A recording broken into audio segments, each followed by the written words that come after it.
पूरी ध्यान से देखना, मजा आने वाला है इस चैप्टर्स में। परम्यूटेशन एंड कॉम्बिनेशन बहुत ही इंपॉर्टेंट टॉपिक है। जिसको सोचना पसंद है उनके लिए तो पूछो ही मत, बहुत ही जबरदस्त टॉपिक। किसी भी चीजों को अरेंज करना, हम थोड़ा बहुत बेसिक्स पहले मैं बताऊंगा इसके बारे में, ठीक है। तो परम्यूटेशन एंड कॉम्बिनेशन, पहले बेसिक्स जो आइडिया है इसके पीछे, इस चैप्टर्स में हम लोग किसके बारे में पढ़ते हैं, तो कॉम्बिनेशन के बारे में हम लोग देखते हैं, है ना।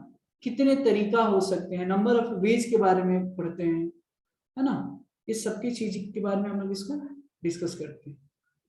तो एक्चुअली देखो, तो परम्यूटेशंस का मतलब क्या होता है, अरेंजमेंट होता है। ध्यान में, फिलहाल के लिए ये ध्यान में रखिए कि परम्यूटेशंस का मतलब क्या होता है,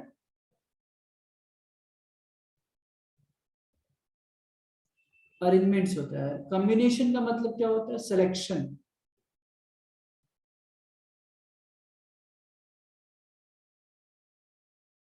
परम्यूटेशंस का मतलब क्या होता है, अरेंजमेंट्स।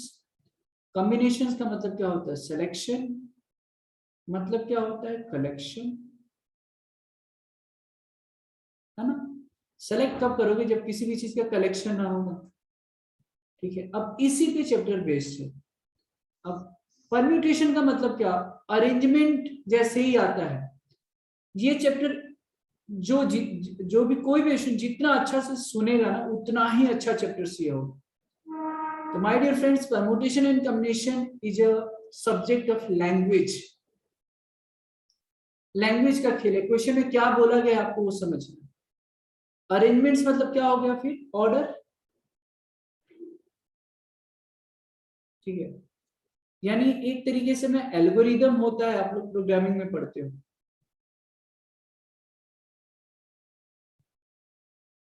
एल्गोरिदम, तो एल्गोरिदम क्या होता है, स्टेप बाय स्टेप होता है।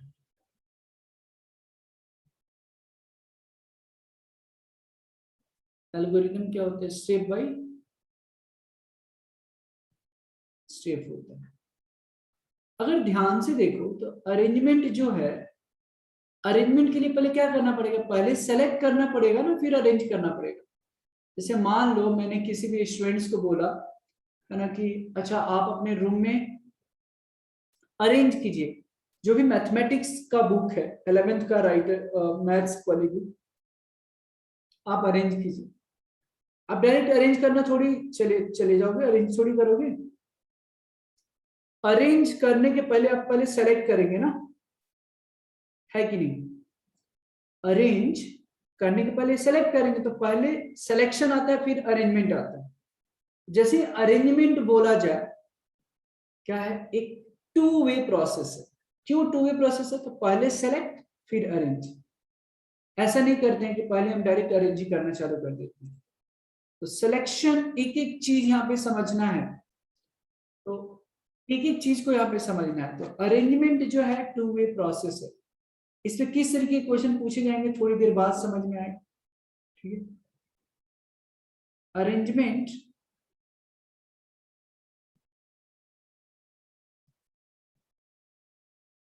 arrangement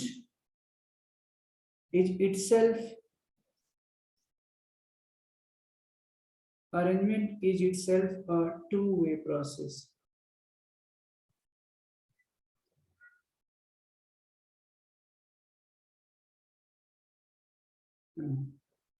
ये चीज नहीं। अब कुछ चीजें मैं बता रहा हूँ, इस चीजों को ध्यान में रखना है।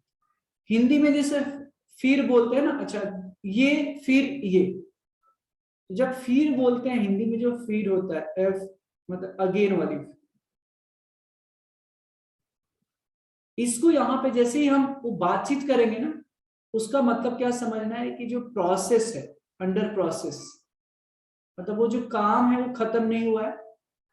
इनटू है मतलब मल्टीप्लीकेशन होता है, या अंडर प्रोसेस होता है, इसी को बोलते हैं,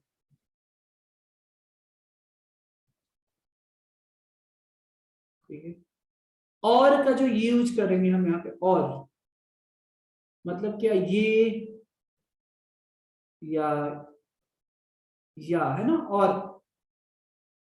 दिस और दिस हम लोग बोलते हैं ना हिंदी में, या फिर या, इसका मीनिंग क्या हुआ? यूनियन। आपको याद करो सेट्स में भी पढ़ा होगा, है ना? हमने ही पढ़ाया था सेट्स। यूनियन, यूनियन का मतलब क्या हुआ? Plus sign. और प्लस साइन का मतलब क्या होता है? एडिशन। आप बोल रहे हो सर क्या बता रहे हो? अभी जितना मैं बता रहा हूँ वर्ड मीनिंग एक एक चीज समझते जाइए, है ना? इस पूरी नंबर थ्योरी जैसे चैप्टर्स है वैसे ही है, ये नंबर थ्योरी का ये पार्ट है। ठीक है, तो ये मीनिंग ध्यान में रखना। मैं बताऊंगा कि अच्छा मैंने बताया था गेन का मतलब मल्टीप्लिकेशन होता है, और का मतलब प्लस साइन होता है ना? अब इस चैप्टर्स में पढ़ते क्या है देखो, कि बाद में लिख लेना, मैं लिखवा दूंगा। इन दिस चैप्टर, पहले लिखवा देता हूँ। In this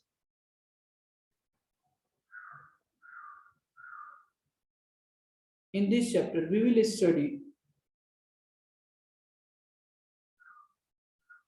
in this chapter we will study the number of ways. In this chapter we will study the number of in this chapter we will study the number of ways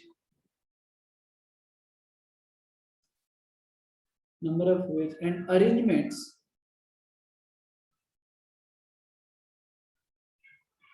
and arrangements. हाँ Ridhi just ये लिखवा कर मैं I will go back to the last slide, do not worry. In this chapter we will study the number of ways and arrangements or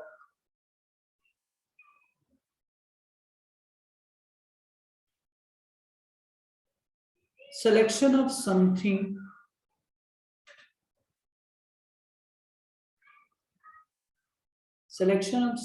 or all of the things all all of the things all of the things out of given collection of things.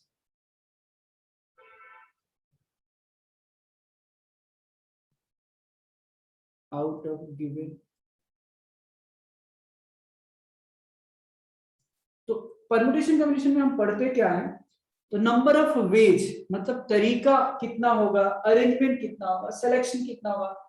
जैसे ऐसे बोला जाएगा कि class में 10 students हैं, 10 में से 10 students है और 10 में से एक मैराथन कराया जा रहा है ना, है ना, एक कंपटीशन कराया जा रहा है दौड़ने की.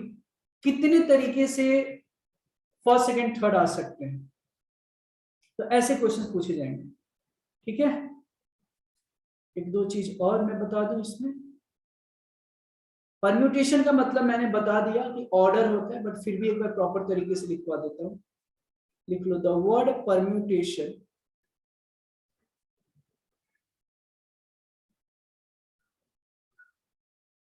The word permutation means arrangement of the things. The word permutation means arrangement of things and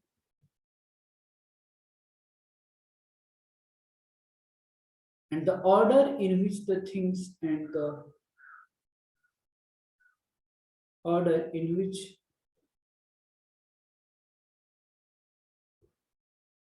the word permutation means arrangement of the things and the order in which the things are to be put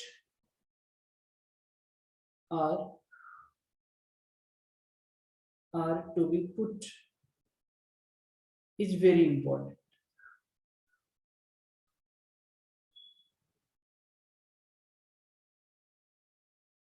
तो क्या समझना है? Permutation में order बहुत ही important है, हालांकि combination में order important नहीं होता है. ये भी लिखवा देता हूं. Combination means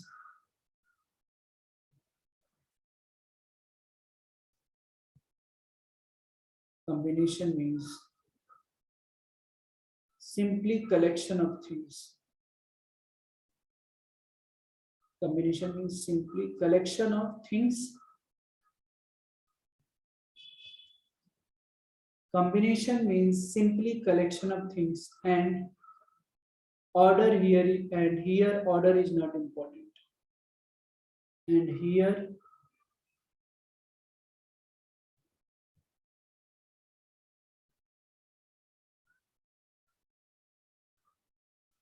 order is not important here. ठीक है, तो परम्यूटेशन का मतलब क्या हुआ, अरेंजमेंट हुआ, अरेंजमेंट मतलब ऑर्डर समझना है, ऑर्डर इंपॉर्टेंट है। कॉम्बिनेशन में ऑर्डर कोई इंपॉर्टेंट नहीं है, सिंपली कलेक्शन चाहिए। ठीक है, तो ये सारे पॉइंट्स आप लिख लें हम, और फिर इसके आगे हम पढ़ेंगे फंडामेंटल प्रिंसिपल ऑफ काउंटिंग, इसको बोलते हैं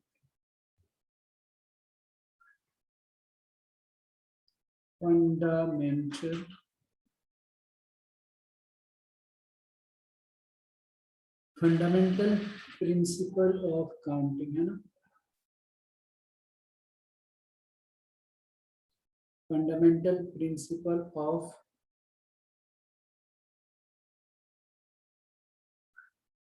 counting. Fundamental principle of counting का मीनिंग एक्चुअली क्या होता है, अगर मैं एक सिंपल वर्ड में बताऊं तो how to count without counting, how to count without counting. ठीक है, how to count without counting. अब आप बोलेंगे सर ऐसे कैसी बातें कर रहे हो आप, ठीक है, सही में बात कर रहा हूँ। फंडामेंटल प्रिंसिपल ऑफ काउंटिंग का मतलब होता है how to count without counting. ठीक है, तो एक स्टेटमेंट लिखा रहा हूं, उसको मैं समझाने का कोशिश करूंगा। ठीक है, अब how to count without counting का मीनिंग क्या हो, पहले स्टेटमेंट लिखा देता हूं, फिर समझा दूंगा। If one work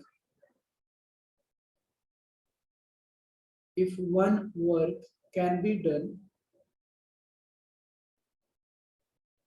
if one work can be done in m ways, right? If one work can be done in m ways, and after finishing it, and after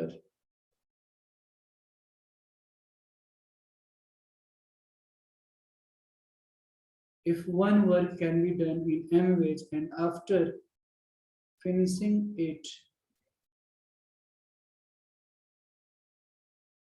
another work can be done,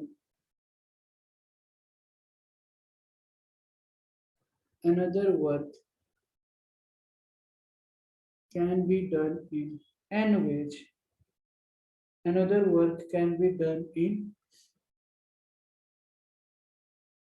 if one work can be done in m ways, and after finishing it, another work can be done in n ways,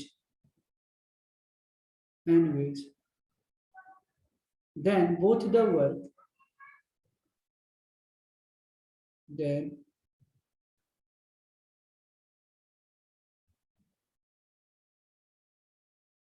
and both the work can be done, then both the work can be done in m into n ways. If they are done one after another, if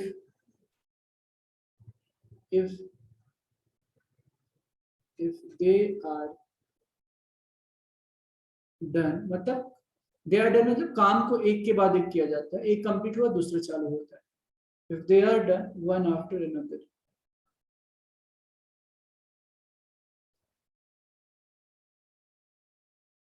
ठीक है। अब जरा एक चीज ध्यान से देखिए, यहाँ पे एक चीज बड़े ध्यान से समझने की कोशिश कीजिएगा आप लोग।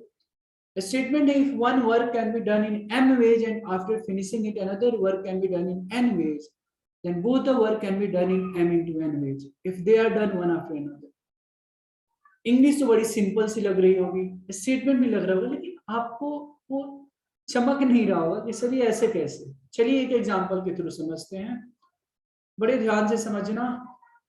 एक गार्डन है, मान लो एक छोटा सा, मान लो होम गार्डन होता है ना, ऐसा है, ठीक है। और इसमें कुछ फ्लावर्स लगे हुए हैं, ये प्लांट्स है मान लो, ठीक है। ये प्लांट्स नहीं है, कुछ तो फ्लावर्स हैं, ऐसे समझाने के लिए। बहुत ही ध्यान से देखना, ठीक है।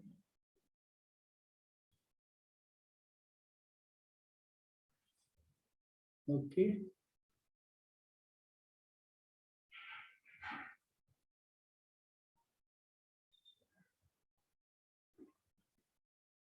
फाइन।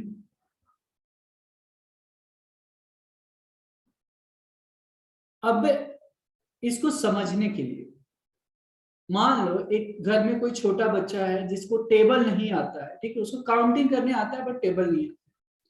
अगर मैं उससे पूछूं कि कितने प्लांट्स हैं इसमें टोटल, अगर मैं उस बच्चे से, छोटे बच्चे से जिसको टेबल नहीं आता है, उस बच्चों से अगर मैं पूछूं इसको काउंट करो और बताओ कि कितने प्लांट्स हैं इसमें, तो कैसे बताएगा, कैसे काउंट करेगा? 1 2 3 4 5 6 7 8 9 18 19 20, है ना?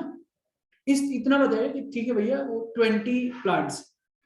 लेकिन अगर आप लोगों में से, अगर मैं किसी से पूछूं, आप लोगों में से किसी भी स्टूडेंट्स को ले लो, अगर मैं पूछूं कि कितने प्लांट्स है, तो कैसे बताओगे आप? ऐसे काउंट करोगे 1 2 3 4 5, 5 कॉलम है ना? रो कितने हैं? 1 2 3 4। अच्छा, 5 कॉलम 4 रो, सॉरी 5 रो या 5 कॉलम 4 रो, तो कितना हुआ? 5 इंटू 4, आप बोलोगे 20। तो जो आपने जो मल्टीप्लीकेशन किया ना 5 इंटू 4, उसको हम लोग क्या बोलते हैं? Fundamental principle of counting. How to count without counting, मतलब आप काउंट तो कर रहे हैं लेकिन बिना काउंट किए हुए कर रहे हैं। और जो बच्चा जो कर रहा है, छोटा बच्चा, वो फिजिकल काउंटिंग कर रहा है। आप भी एक तरीके का physical counting, but gross level पे अगर देखो तो आप एक तरीके से काउंटिंग नहीं कर रहे। तो जो आप जो काउंटिंग कर रहे हो वो हो गया 4 इंटू 5 जो आपने किया, वो हो गया fundamental principle of counting, fundamental principle of counting. और जो छोटे बच्चे ने किया 5 प्लस 5 प्लस 5 प्लस 5 20 जो बोलता है, ये फंडामेंटल प्रिंसिपल ऑफ काउंटिंग कहीं से भी नहीं है। तो अब या तो हम काउंटिंग जो है या तो एडिशन से कर सकते हैं या तो मल्टीप्लिकेशन से कर सकते हैं, यही तो है बात। क्योंकि multiplication is another form of addition. यहां पे मैं लिख देता हूं, multiplication is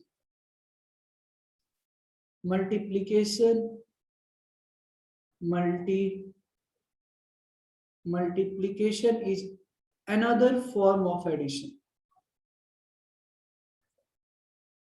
Multiplication is another form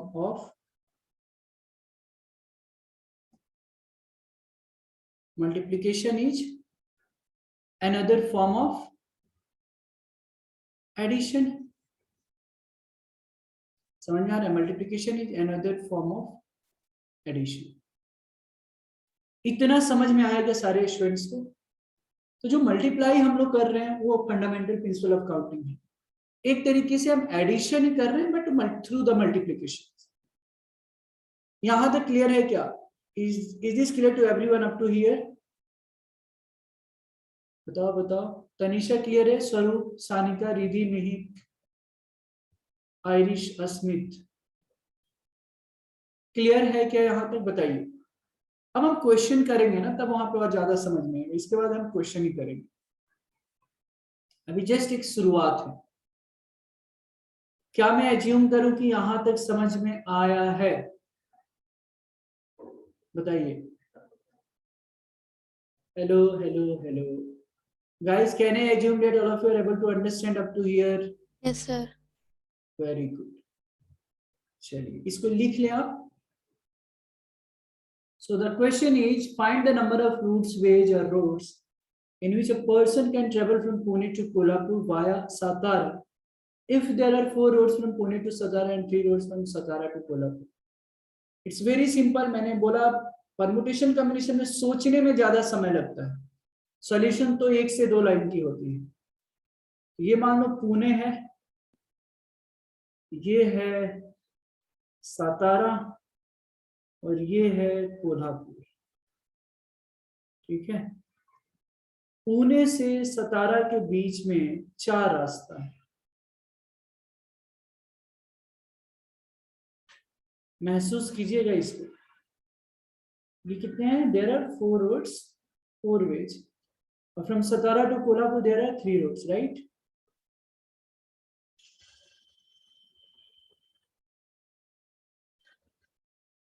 अब जरा ध्यान से देखो, मुझे पुणे से कोल्हापुर जाने के कितने रास्ता होंगे? तो देखो, अगर फंडामेंटल प्रिंसिपल ऑफ काउंटिंग से देखो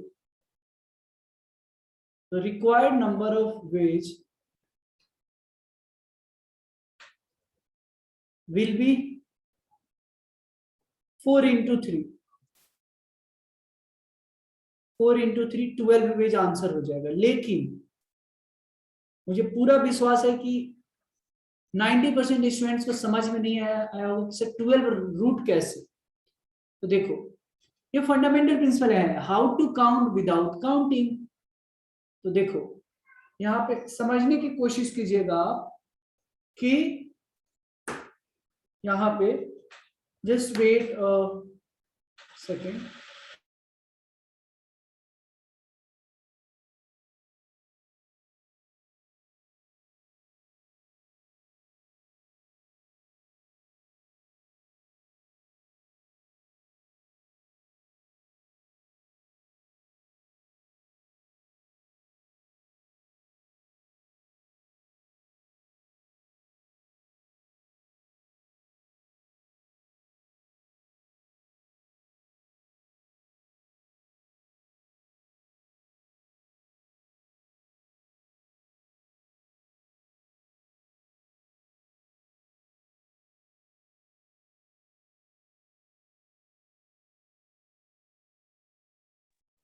okay, so required number of veg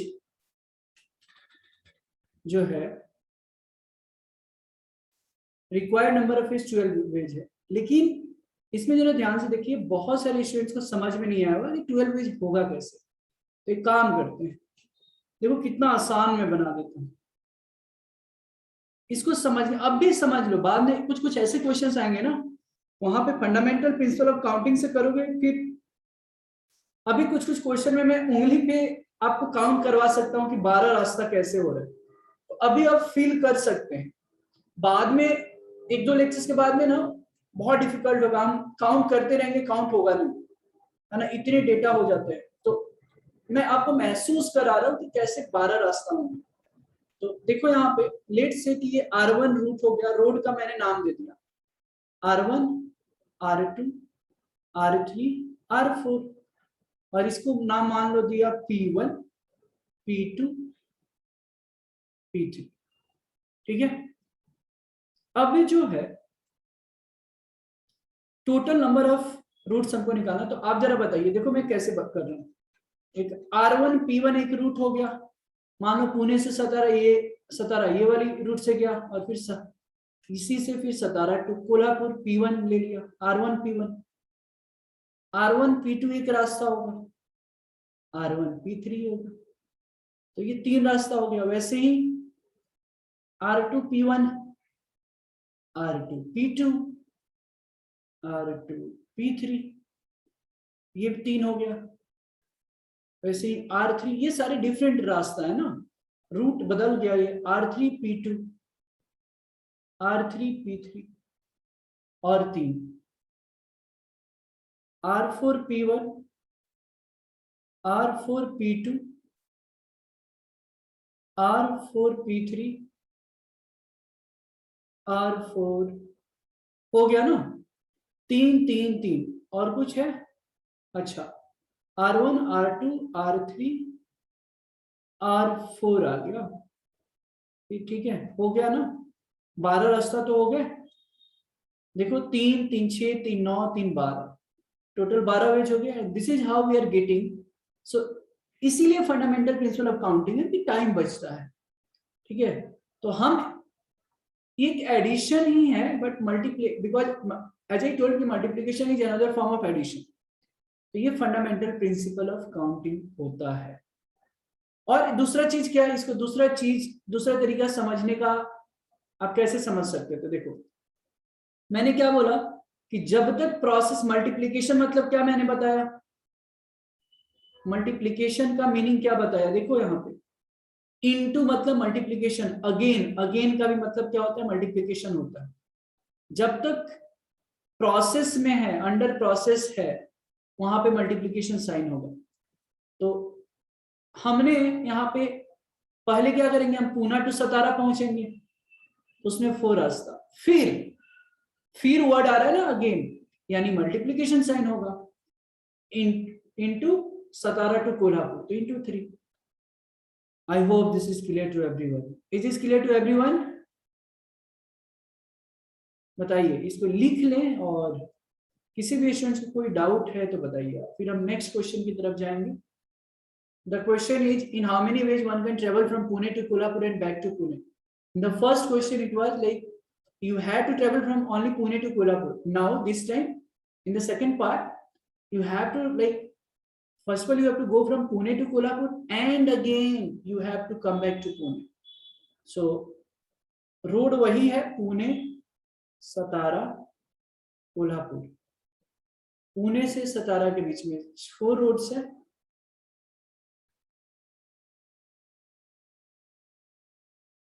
और सतारा से कोल्हापुर के बीच में 3 वेज, 4 वेज एंड 3 वेज। सो कितने तरीके से हम पुणे से कोल्हापुर और कोल्हापुर से पुणे आ सकते हैं? देखो, एंड का यूज किया गया है, एंड का मतलब मल्टीप्लिकेशन होता है।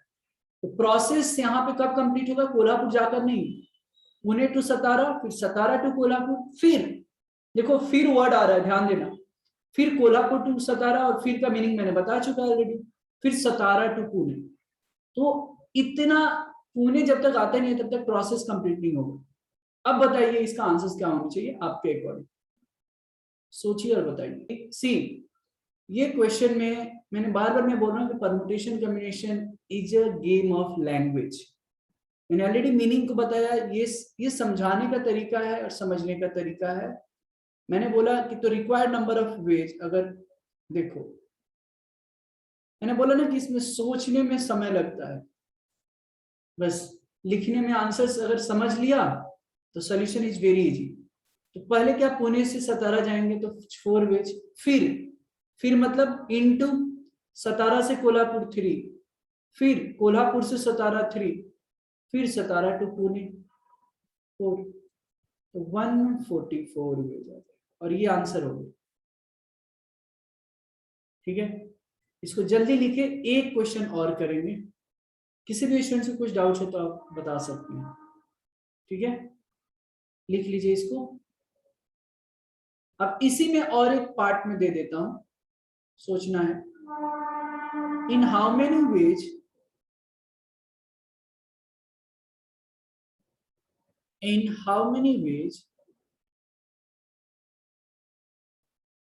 one can travel from Pune to Kolhapur and back to Pune. In how many ways one can travel from Pune to Kolhapur and back to Pune without repeating the same road? Without repeating the same road. मैं बता देता हूं meaning क्या है।